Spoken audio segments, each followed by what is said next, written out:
হাসরের ময়দানের ভয়, কিয়ামতের ময়দানটা হবে এই জমিন। নবীরা সমস্ত মানুষগুলো উলঙ্গ দাঁড়াবে, নারী পুরুষেরা। আম্মা জানা আয়েশা বলেন, নবী হাসরের ময়দানে নারী পুরুষ যদি উলঙ্গ দাঁড়ায়, লজ্জা কি কেউ পাবে না? শরম পাবে না? নবী বলেন, শরম পাবে দূরের কথা, এমন আযাব শুরু হয়ে যাবে। একদিকে সূর্যের গরম, অন্যদিকে জাহান্নামের আওয়াজ, অন্যদিকে রহমতের নবী বলতেছেন, আমার আল্লাহর রাগান্বিত আওয়াজ, লিমানিল মুলকুল ইয়াউম লিল্লাহিল ওয়াহিদিল কাহ্হার। ও যুবক, কয়দিন আর যৌবনের বাহাদুরি করে নামাজ ছাড়বা, বেপরদায় চলবা, দাড়ি কাটবা? তোমার মতো কত যুবক তো এই ছাত্র জনতার আন্দোলনে কবরে চলিয়া গেল। ও যুবক বাবা, কত যুবকের লাশ গাড়ির নিচে তাকায়া দেখো। এমন একটা দিন নাই বাসের নিচে, গাড়ির নিচে, পানির নিচে যুবকের লাশ নাই। কয়দিন আর বাঁচবারে যুবক বাবা? আজকে তুমি যত বান্ধবী দেখো আর বন্ধু দেখো, ওরে আজরাইল যখন এসে যাবে, কেউ নাই। তোমার আমার গায়ের গেঞ্জিটা পর্যন্ত বেলেট দিয়া কেটে কেটে রেখে দিবে। কেউ নাই। কই আমার বন্ধু যদি শুনে তুমি আমি মরে গেছি, সাথে সাথে বন্ধু মোবাইল থেকে নাম্বারটা ডিলিট করে ফেলবে, বলবে তো মরিয়া গেছে, এখন আর এর নাম্বার মোবাইলে রাইখা লাভ নাই। মামার হাতের ঘড়ি বলি আমার ঘড়ি, আমি মরিয়া গেলে ঘড়িটা আর একজনে হাতে দিয়া বলবে এটার মালিক আমি। আমার মোবাইলটা আর একজনে হাতে নিয়ে বলবে মোবাইলটা আমার বাড়ি আমার বাড়ি আমার গাড়ি যাই বলি সবাই আমাকে নামায় বলবে বাড়ির মালিক আমি।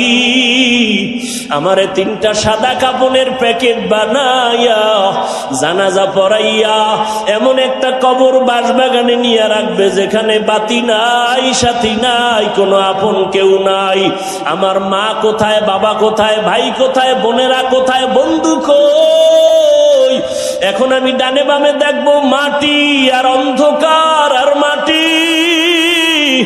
ওই কবর দেইখা উসমান রাদিয়াল্লাহু তাআলা আনহু কান্না করে। ও উসমান, আপনি জান্নাতি সাহাবী, কান্দেন কেন?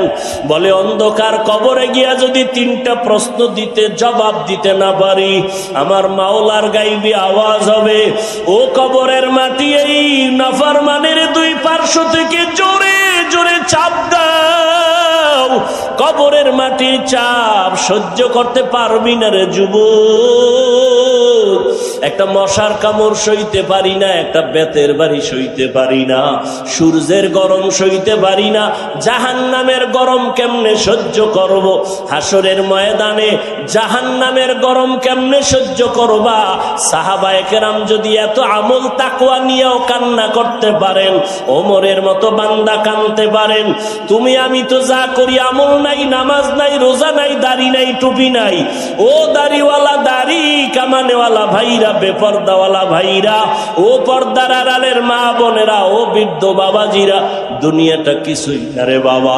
সাহাবাদের কান্না যদি হয় তোমার আমার কান্না করতে করতে তো বুক ফাটিয়া মরিয়া যাওয়ার কথা, অথচ তোমার আমার চোখে পানি নাই।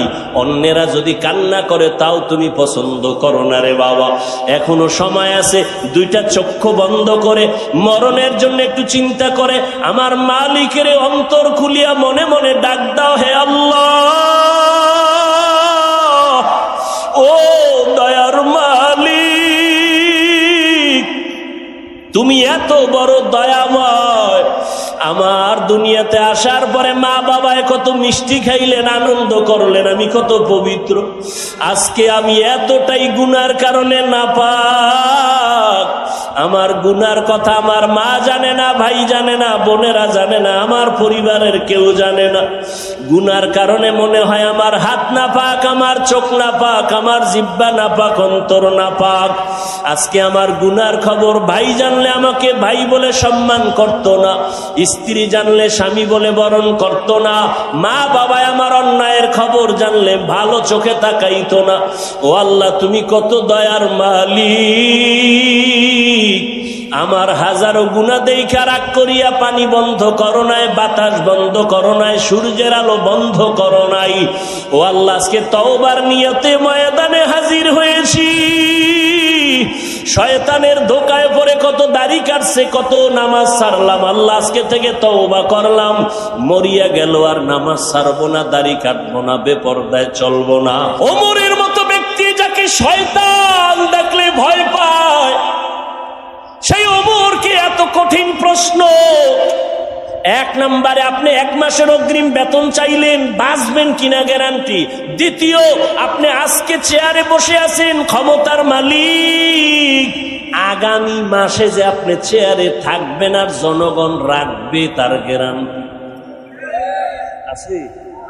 আগামী মাসে চেয়ারে থাকবেন না জোহরের আগে চলে যাবেন? গ্যারান্টি নাই। অতএব অগ্রিম বেতন আমি কেমনে দিব? মোর চিঠি পাইয়া কান্নায় বিভোর, হাত উঁচু করে আমার মালিকের ডাক দিয়ে বলে, মালিক তুমি কত দয়াময়, আবু উবাইদা ইবনুল জাররাহকে তুমি কবুল করে নিও রে মালিক। আমার অন্তর চোখ খুলে দিছে, আসলেই তো আজ আমি চেয়ারে বসছি, কালকে বসার কোনো গ্যারান্টি নাই। এই চেয়ারম্যানের মেয়াদ শেষ হয়ে গেছে। আল্লাহ যারে বসায় সে থাকতে পারবে যতক্ষণ আল্লাহ রাখবেন, জোর করে থাকতে গেলে থাকা যাবে না। ওমর চোখের পানি ছেড়ে আবু উবাইদা ইবনুল জাররাহর জন্য কান্না করলেন। আল্লাহর ভয় তাকওয়া না থাকলে এগুলো সম্ভব না। ও কদমতলী কেরানীগঞ্জের মুসলমান বাবারা, ও কলিজার টুকরা আমার যুবকেরা, আজকে কত কষ্ট ওলামায়ে কেরাম করেন, এর ঋণ আদায় করতে পারবা না, রাগ করো আর যা করো, বিবেক দিয়ে একটু চিন্তা করিও বাবা। কেরামরা একটা গালি তোমাকে দেয় না। এই যে এত চিল্লাইয়া বয়ান করতেছি, কত কষ্ট, টাইম মতো খানা নাই, টাইম মতো ঘুম নাই, এতটা দৌড়াদৌড়ির মাঝে আবার বয়ান, চিল্লায়া চিল্লায়া বয়ান। কথা বলার মতো কষ্টের কাজ এই জমিনে আর একটাও নাই। এত কষ্টের কথা, এত কষ্ট করিয়া এই যে এতক্ষণ চিল্লাইলাম, একবারও বলি নাই সবাই আমার দলে আসো। আমি কোনো দলের পথে দাওয়াত দেই নাই। আমি কিন্তু বলি না, এ যুবকেরা, স্কুল কলেজ বাদ দিয়ে তোমরা হুজুর হইয়া তসবিহ হাতে নাও, বলছি। তুমি চরমনাই না গেলে জাহান্নামে যাবা, বলি নাই। তুমি তাবলীগ না করলে জাহান্নামে যেতে হবে, বলি নাই। ও যুবক, স্কুল কলেজ সারিয়া কওমি মাদ্রাসায় যাও, তাও বলি নাই। বরং আমি তোমাকে আশ্বাস দিয়া, কলিজা দিয়া, দোয়া দিয়া বলতে চাই, এতগুলো মানুষের আমিন খালি ফেরত যাবে না। ও যুবক, রহমতের নবী তোমার জন্য কত মায়ার খুশির কথা বলছে। মায়ার নবীকে কত কষ্ট দিছে বেদিন বেঈমানেরা। আমার নবী দুনিয়াতে আইসা বাবা বলে ডাকতে পারেন নাই। 6 বছরে মা হারাইয়া নবী অসহায়, চারদিকে রসুলের দুশমন আর আক্রমণ। আমার নবী দোয়া করলে উহুদ পাহাড়টা স্বর্ণ হয়ে যাইত। কিন্তু সেই নবী বলেন, ও যুবকেরা, আমি মুহাম্মদের এত কষ্ট, এত কষ্ট, এত কষ্টের জীবন আমার বংশের লোকেরা শুধু শুধু আমার উপরে হিংসার বশীভূত হইয়া আমাকে শিয়াবে আবু তালিবের মধ্যে গৃহবন্দী করে 3টা বছর রেখেছে। আমাকে পানি দেয় না, খানা দেয় না। আমি আল্লাহর এত পেয়ারা গোলাম, আমি গাছের পাতা সিরা সিরা চাবাইয়া চাবাইয়া খাইয়া নিজের পেটের ক্ষুধা নিবারণ করেছি। ওই সময় আমার বিরোধিতা করেছে যারা বুড়া, আর আমি মুহাম্মদের উপকার করেছে যারা তারা যুবক। যুবকেরা আমার উপকার করেছে, বুড়ারা আমার বিরোধিতা করেছে। ও যুবক বাবা, আল্লাহর নবী যুবকদের জন্য কত খুশির কথা বললেন। রহমতের নবীর উপকার করেছে যুবক। ও যুবক বাবা, তুমি কি উপকার করলা রহমতের নবীর? তুমি মুসলমান, আমিও মুসলমান। তোমার পাও ধইরা ধইরা বয়ান করি, নামাজের কথা বলি, তুমি নামাজ পড়তে চাও না, আর আমি নামাজ ছাড়তে চাই না। তুমিও মুসলমান, আমিও মুসলমান। তোমার আমার আল্লাহ এক, তোমার আমার নবী নাকি আলাদা? তোমার আমার ধর্ম এক, তোমার আমার কাবা এক, তোমার আমার কোরআন এক, হাদিস, তোমার আমার কালেমা এক দুনিয়াতে আসছি তাও এক, মরণকালে কাফনের সংখ্যা হবে 3টা তাও এক। আমি বক্তার সম্মানে একটা কাফন কেউ বাড়াইয়াও দিবে না, তুমি গরিব রিক্সাওয়ালা হলেও একটা কাফন কেউ কমাইয়া দিবে না, কালার হবে আলাদা। আমি হুজুরদের কাফনের কালার হবে একরকম, যারা হুজুর না তাদের কাফনের কালার হবে ভিন্ন। কে হুজুর না, কে মালিক, কে গোলাম, কে ডাক্তার, কে রুগী, কে ইমাম, কে মুক্তাদি, সবার বেলায় কাফনের কালার এক। কাফনের উপরে লেখা থাকবে বড় হুজুরের লাশ, তাও থাকবে না রে বাবা সব। আজকে আমি বক্তা হইয়া কত ভাব দেখাই, তুমি শ্রোতা, তুমি দুর্বল, তুমি ডাক্তার হইয়া ভাবে আসো, আমি রোগী হইয়া সিরিয়ালে কষ্ট পাই। কিন্তু কাফনের মধ্যে যেদিন ঢুকবো ওই দিন সবার বাহাদুরি শেষ হয়ে যাবে। মালিকের লাশটা যেমন পড়ে থাকবে, গোলামের লাশটাও তেমন পড়ে থাকবে, ইমাম সাহেবের লাশটা যেমন থাকবে, মুক্তাদির লাশটাও তেমন থাকবে। সবার বেলায় 3টা সাদা কাফন, কবরের সাইজও হবে এক। কবরে রাখার পরে প্রশ্ন হবে 3টা তাও এক। আমাকেও যেই প্রশ্ন আপনাদেরও সে একই প্রশ্ন। রবের পরিচয় দাও, ধর্মের পরিচয় দাও, রাহমাতুল্লিল আলামিনের পরিচয় দাও। এই 3টা প্রশ্নের জবাব যারা দিতে পারবে, নবী বলেন সাথে সাথে আল্লাহ গাইবি আওয়াজ দিয়ে বলবে, ও ফেরেশতা, এর কবরটা বেহেশতের সাথে রাস্তা বানায় জান্নাতের ফয়সালা করে দাও। আর এই 3টা প্রশ্নের জবাব যারা দিতে পারবে না, নবী বলেন আমার আল্লাহ গাইবি আওয়াজ দিয়ে বলবেন, এই নাফরমান, এই বেনামাজির কবর জাহান্নামের সাথে রাস্তা খুলে দাও।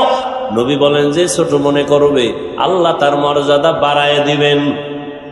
আর আমরা ছোট মনে করি না বড়। আমার মতো বড় বক্তা কেউ নাই। আমার নামটা ছোট হলে মনে কষ্ট পাই, আমার নামে আলহাজ না লাগাইলে কষ্ট লাগে, আমারে মাওলানা না বললে কষ্ট লাগে। মনে মনে আমি ভাবি, আমি মাইকে বলি আমি নাচিস, আমি অযোগ্য, কিন্তু মনে মনে ভাব আমার মতো কণ্ঠওয়ালা কেউ নাই, আমার মতো বড় মুহাদ্দিস কেউ নাই, আমার মতো বড় খতিব কেউ নাই, আমার মতো বড় মুফাসসির কেউ নাই। আল্লাহ কয়, রে গোলাম, তুই নিজেরে যে বড় দাবি করতেছো, আমি মাওলায় যারে বড় বানাবো সেই বড় হবে, আর তার বড়ত্ব তার টিকবে। আর নিজে নিজে বড় হইতে চাইলে এটা কখনো টিকবে না। আর বড় দাবি করার কি আছে? বড় তো ওই ব্যক্তি যার বড়র উপরে আর বড় নাই। কি? যেমন আমি যদি মনে করি আমার মতো খতিবের বাংলাদেশে আর কেউ নাই, আমি বড় একজন বক্তা, পেছন থেকে কে যেন এক জ্ঞানী আমাকে ইশারা দিয়া বলে, এই হাফিজুর রহমান, তুমি যত বড় বক্তা দাবি করো না কেন, তুমি কিন্তু খাজা মঈনুদ্দিনের মতো বড় হতে পারবা না, তুমি মুজাদ্দিদ আল ফেসানির মতো বড় হতে পারবা না। যত বড় দাবি করি চোখের সামনে যাদের দেখছি তাদের সমানও হতে পারবো না, হাটহাজারীর হুজুরের সমান হতে পারবো না, খতিবে আজম সিদ্দিক আহমদ রহমাতুল্লাহর সমতুল্য হতে পারবো না। আমি নিজের যত বড় মুফতি দাবি করি না কেন, মুফতি আজম বাংলাদেশের মুফতি ফয়জুল্লাহ রহমাতুল্লাহর সমতুল্য হওয়া যাবে না। আমি যত বড় মুহাদ্দিস দাবি করি না কেন, শাহ ওলিউল্লাহ মুহাদ্দিসে দেহলভীর সমতুল্য হওয়া যাবে না।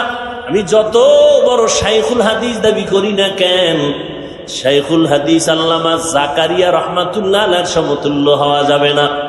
এবার আমগো চ্যাপ্টার বাদ, আমগো উপরে এতক্ষণ যাদের নাম কইছি, এদেরকে যদি ওজন করা হয়, এরাও কিন্তু বড় দাবি করার কায়দা নাই। যত বড় যত বড় যত বড়, এদেরকে যদি সাহাবায়ে কেরামের মানদণ্ডের কিনারায় নেয়, সাহাবাদের 1000 ভাগের 1 ভাগও তারা হতে পারবে না, আবু বকরের মতো হতে পারবে না। সাহাবায়ে কেরামের এত সুন্দর ইলম, এত সুন্দর আমল, এত সুন্দর তাকওয়া, এত সুন্দর তাদের ব্যবহার, এত সুন্দর তাদের পরহেজগারি, এর 1000 কোটি ভাগের 1 ভাগ তুলনা কারো সাথে চলবে না। এবার আসেন, সাহাবাদেরকেও যদি আবার ওজন দেওয়া হয়, ওজন দিয়া যদি রহমতের নবীর পার্শ্বে দাঁড় করানো হয়, আমার নবীজির সমতুল্য কখনো হবে না। এলমেরা জাজু করদন বেহিসাব খলকেরা দাদান জবাবে বা সওয়াব হক না দারদ দোস্তে খলকা জারেরা নিস্তে ই খসলত একে দিন দারেরা। আপনাদের কদমতলী থানায় ধনী আছে না নাই? ধনী মানুষ টাকার গরম আছে না নাই? মানুষের ভিতরে কিছু গরম আছে। ও ভাই তুমি এত গরম গরম কথা কেন কও? আমার ভিতরে টাকার গরম। টাকায় কথা কয়। কে কথা কয়? আমি কথা বলি না, টাকায় কথা বলে। আর একজন আর টাকা নাই, এও গরম গরম আউলা জাউলা লেভেল সারা কথা কয়। কিউ তোর টাকা নাই, তুই তো ফকির নির্ভোলা, তুই কেন গরম কথা কও? বা আমি কথা কই না, আমার দলের ক্ষমতার চেয়ারে কথা কয়। আছে না নাই? আর এক দলের ক্ষমতাও নাই, টাকাও নাই, কেউ তুমি আবার এত চিল্লে কথা কও কেন? আমার এলেমের গরমে কথা হয়, আমার ভেতরে একটা শিক্ষার গরম আছে। মূর্খর সামনে আমার পাওয়ার বেশি। আর একজনের টাটকা মূর্খ, সেও গরম কথা কয়। ক্ষমতা আসেনি কয় নাই, টাকা আসেনি কয় নাই, শিক্ষা কয় না, দস্তখত দিতে পারি না। তুই কেন আবার গরম গরম কথা কও? কদমতলীর সিফার মধ্যে দাঁড়ায়া আমার টাকার গরম যদিও নাই, ক্ষমতার গরম যদিও নাই, শিক্ষার গরম যদিও নাই, আমার গরম হলো জন্মগত একটা রক্তের গরম। কিসের গরম? এরে নবীর উম্মত, গরম গরম আওয়াজ। কিন্তু কদমতলী টাকাওয়ালা গরম ভাব লইয়া পায়ের উপরে পাও ফলায় বিড়ি টানে, গরম ভাব। কিও ভাই আপনার এত গরম কেন? কয় কদমতলীর আমি সেরা। তুমি এখানে বড় দাবি করলে কি হবে? ঢাকা জেলার ভিতরে ঢুকলে তোমার পাওয়ার শেষ। সেখানে আরো বড় গরম আছে, সে গাঁজা খায়, মদের বোতল নিয়ে বসে আছে। কি তোমার বাড়ি আছে একটা, তার বাড়ি আছে 5টা। কিন্তু এভাবে যাইতে যাইতে যাইতে যাইতে যাইতে যাইতে বাংলাদেশের বড় ধনীর গরম আছে না নাই? সালমান এফ রহমান সাহেব বড় ধনী, আরো আরো আরো আরো কতজন বড় ধনী, টাকার পাওয়ার বড় একজন ধনী। বাংলাদেশের ধনী তুমি যতই বড় দাবি করো না কেন, ভারতের কাছে তোমার বড় টিকবে না। ভারতের আবার বড় মাস্তান, বড় বড় যত দাবি করো না কেন, আমেরিকার বড়র কাছে তুমি স্যারেন্ডার হতে বাধ্য। সেখানে তোমার বড়র বড়াই টিকবে। সারা দুনিয়ার যত বড় সব যদি এক পালায় দেও, আমার আল্লাহর বরাদ্দের সামনে টিকবে না।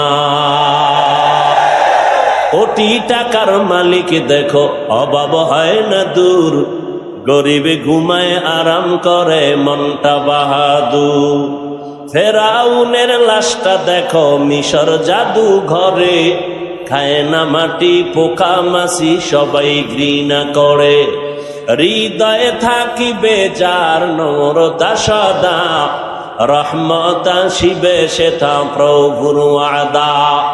বড়র বড়াই থাকলে দিলে রহমত আসবে না, নিজেকে নিজে ছোট মনে করিও সদা। উঁচু জমিন থেকে পানি নিচু জমিনে যায়, তেমনি খোদার রহমত আসে নম্রতার হৃদয়।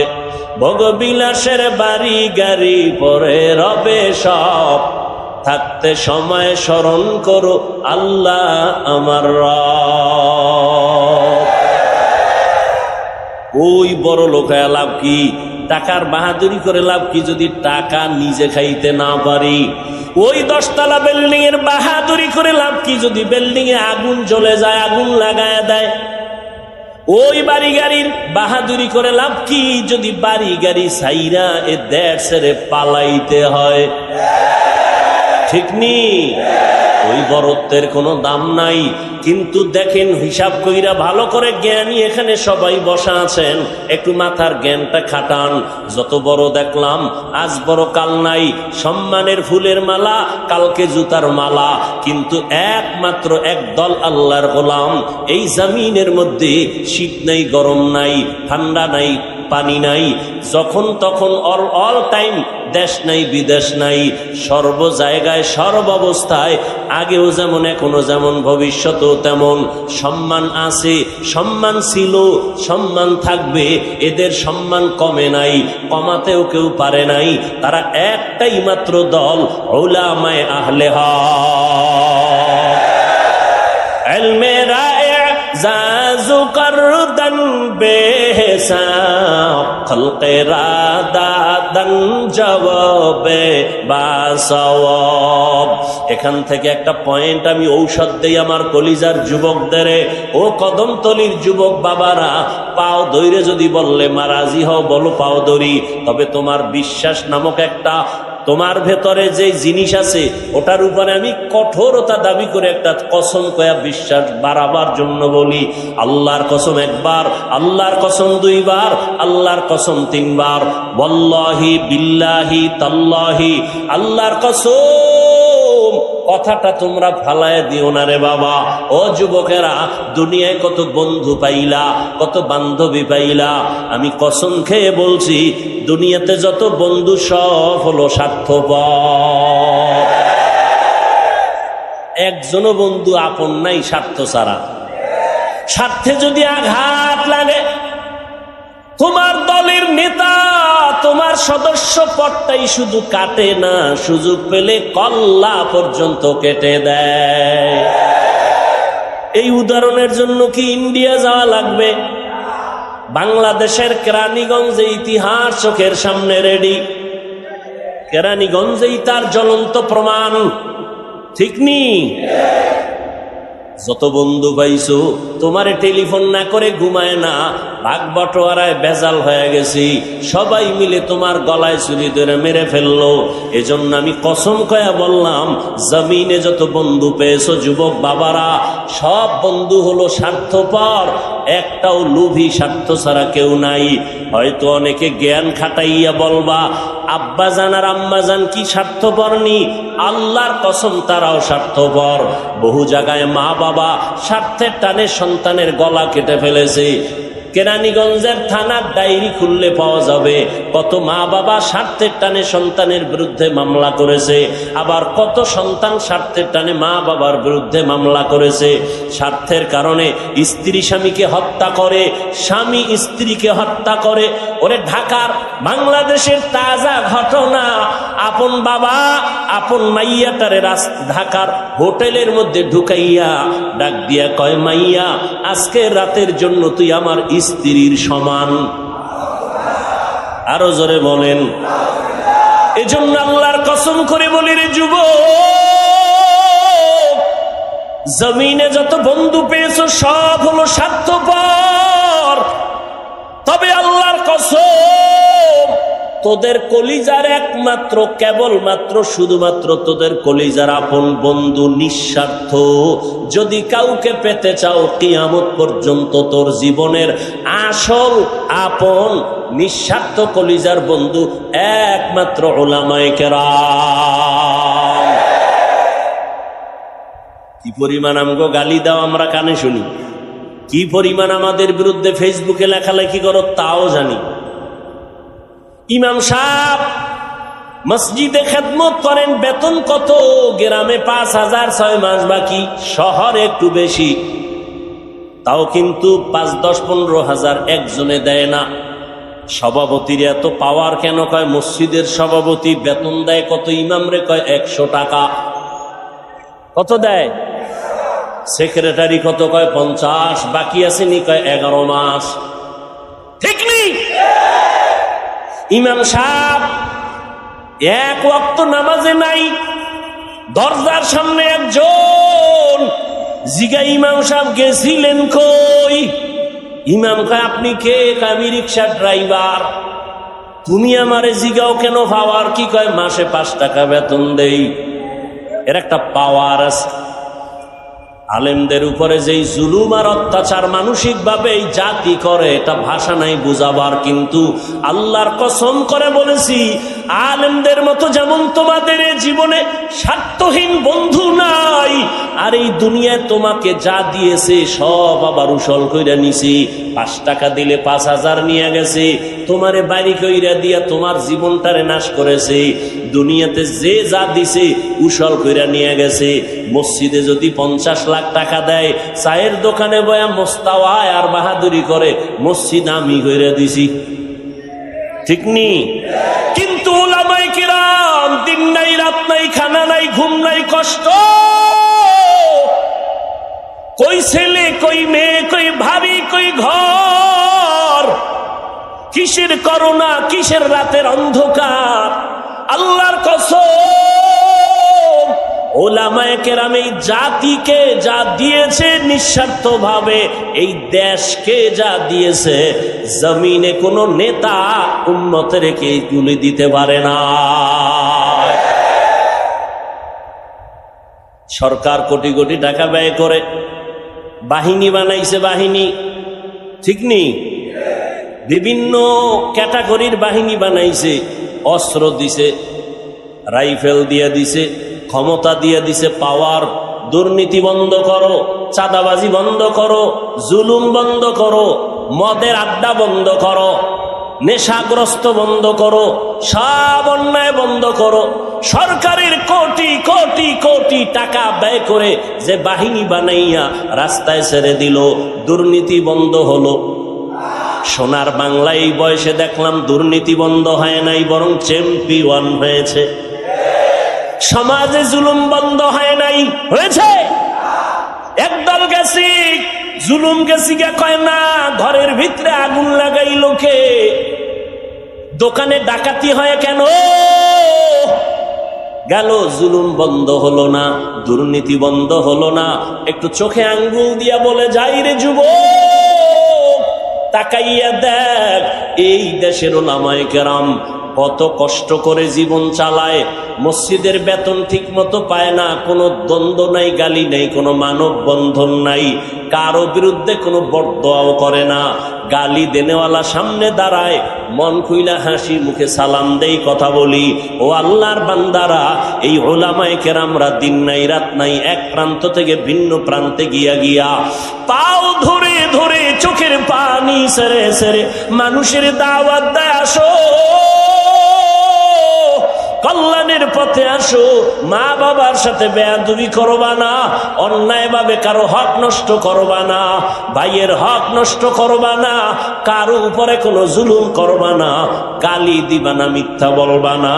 যেটা সরকারের কোটি টাকার তৈরি করা বাহিনী পারে নাই, এর থেকে বেশি উলামায়ে কেরাম কান্না করে পাও দইরা বেশি তৈরি করেছে। বহু ডাকাত উলামায়ে কেরামের সোহবত নিয়া আজকে 5 ওয়াক্ত নামাজি, মদের আড্ডা থেকে ফিরিয়া এখন 5 বেলার নামাজি, লক্ষ লক্ষ পথহারা মানুষ আল্লাহর পথে চলে, দ্বীনের পথে চলে, জুলুম করে না, মিথ্যা বলে না, কারো হক নষ্ট করে না, আগে করত। এরকম আল্লাহর বান্দায় জমিনে আছে না নাই? এদের পেছনে একমাত্র অবদান হলো উলামায়ে কেরাম। বিনিময় কি দিয়েছো? দিয়েছো গালি, ফেসবুক করেছো গরম, ওলামাদের বিরুদ্ধে লেখালেখি করেছো। কি লাভ হয়েছে? তোমার কোনো লাভ হয় নাই, বরং তোমার কপাল পুড়ে গেছে, তোমার কপাল পুড়ে গেছে। এত সুন্দর আয়োজন, হাজার হাজার হাজার মানুষ কলিজা দিয়া কান্না করে মোনাজাতে দোয়া করে, তোমার চোখে পানি নাই। তোমার চোখে পানি নাই কেন? এর একমাত্র কারণ, তোমার উপরে গুনার কারণে আমার আল্লাহ বেজার হয়ে গেছে। এই জন্য আমার একটা দাবি, আমি এই 1 সপ্তাহ ধরে সবাইকে বলতেছি, বিশেষ করে যুবকদের কাছে আমার একটা অন্তরের দাবি, 100, 200, 300, 700, 500 টাকাও যদি খরচ হয়, আগামীকালকে তোমরা একটা ব্যানার টানাও রাস্তার মোড়ে মোড়ে, লিখে দাও এই দুনিয়াতে উম্মতের আপন বন্ধু নিঃস্বার্থ উলামায়ে আহলে হক, লিখে দাও। এছাড়া তোমাদের আপন বন্ধু নেই। দোয়ার বেলায় আলেম কলিজা দিয়া দোয়া করে, ব্যবসায়ীর জন্য দোয়া করে, অসুস্থ রোগীর জন্য দোয়া করে, কবরওয়ালার জন্য দোয়া করে। এজন্য আল্লাহ পাক বলেন, দুনিয়াতে তোমরা উলামায়ে কেরাম ছাড়া আর শান্তির পথ খুঁজে পাইবা না, কারণ নবী আর আসবেন না, সাহাবায়ে কেরাম আসবেন না। এই বন্যই আল্লাহ পাকের যে আয়াত আমি পড়েছি, আল্লাহ বলেন, ও মুমিন, আল্লাহকে ভয় কর, আর জমিনে আমার কিছু প্রিয় বন্ধু থাকবে, তাদের বন্ধু হইয়া চলো। কুনু মা'আস সাদিকিন, সত্যবাদী যারা তাদের বন্ধু হয়ে থাকো। সত্যবাদী মানে সত্য কথা বলে কয় না, যার সর্বসাইড সততায় ভরা, সততার চাদর দিয়া জীবনটাকে আটকায় নিছে। লেনদেনের ভেতরে সততা, জবানের ওয়াদায় সততা, আখলাকের সততা, তার সব ক্ষেত্রে সততা, আমলে ইখলাসে সততা। আর পৃথিবীতে সততার মানদণ্ডে এক ব্যক্তি শ্রেষ্ঠ, রাহমাতুল লিল আলামিন। কেমন মায়ার নবী আমার, যেই নবীর 63 বছর হায়াতে বলেও কোনোদিন একটা মিথ্যা কথা বলেন নাই। কেমন সত্যবাদী নবী, যেই রহমতের নবী আমার, একটা গালি কাউকে দেন নাই। গালি দিবে দূরের কথা, হাজারো গালি শুনছেন, একটা গালির জবাবও দেন নাই। আরো আশ্চর্য কথা, মায়ার নবী কোনোদিন কারো দিকে চোখ দুইটা গরম করে তাকান নাই। কেমন মায়ার নবী আল্লাহ আমাদের দান করেছেন, যেই নবীকে দেখার জন্য গর্তের পিপিলিকা আল্লাহর কাছে আরজি পেশ করে। আর ওই নবীর উম্মত হইয়া আমরা সেই নবীকে চিনতে পারি নাই। ও যুবক আল্লাহর গোলাম, যদি নবীরে চিনতে পারতি রে যুবক, দলের মোহাব্বত নিয়ে রাস্তায় মিছিল করো, নেতার পক্ষে মিছিল করো। আমার নবীরে যারা গালি দেয় তাদের বিরুদ্ধে কেন তুমি রাস্তায় দাঁড়াও না? যদি তুমি নবীর মায়া মোহাব্বত নিয়ে রাস্তায় দাঁড়াইতা, এই সোনার বাংলায় নবীর দুশ্মন কোনোদিন চোখ তুলে কথা বলার সাহস পেত না। তুকু যাও সুন্নতে अहमद को जाबा मोहम्मद कैबुअद निस्बत रा मन अहब्बा सुन्नती कौले रसूल मजदाए का नमई हम कुन कबूल। এরে নবীর উম্মত, তাহলে এতক্ষণ আলোচনায় কি বুঝলেন? ওলামায়ে কেরাম লাগবেনি, জোরে বলেন। যারা মহাপণ্ডিতি করে বলে আমার আলেম লাগে না, কোনো মুরব্বী লাগে না, আল্লাহর কসম তাদের দুনিয়াও বরবাদ, পরকালও বরবাদ। একটু খেয়াল করেন তো, এখন যারা ইদানিং কালে ফেসবুকে উল্টা পাল্টা লেখে, ভালো করে তালাশ করে দেখবেন এই একটারও কোনো মুরব্বী নেই।